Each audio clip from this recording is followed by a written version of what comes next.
By the Sound of Things is an immersive sound piece with an accompanying film. And the work explores the vast extent of the shipping industry as a kind of global rhythmic choreography. And it focuses on the effect of this on the sonic world under the ocean, a space we can't hear. And that deafness to that world seemed really interesting to me. The idea of trying to comprehend things beyond the range of our perception. My volume is my commodity. I can hold 12,000 shoeboxes.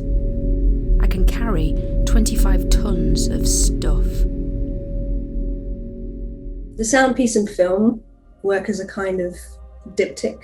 There are two parts to it, above and below. So the world of the shipping industry above the surface of the water and the world of the ocean underneath. I was commissioned to produce the piece aboard the Daniel Adamson, a historic tugboat, kind of Art Deco steamship. It's a vessel from another time. It's refurbished and operated by a volunteer force of ex-mariners, many from the Merchant Navy. And the boat really represents a kind of long gone era of commercial shipping. It was built in 1903 to tow barges between Ellesmere Port and Liverpool up the Manchester Ship Canal. So the sound piece and the film were experienced below deck.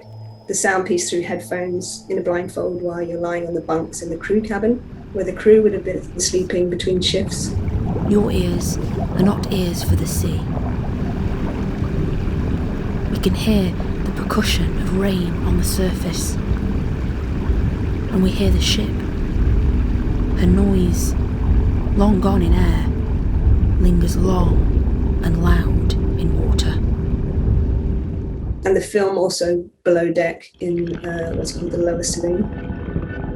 Click buy now and they'll arrive. Next day delivery in smiling boxes. Do their dance, play their music for you. Think of all those things voyaged from afar. And the context of the ship is quite rich. So I wanted to find a space where you could take the audience somewhere else as a kind of dream, to submerge them below the surface of the ocean through sound.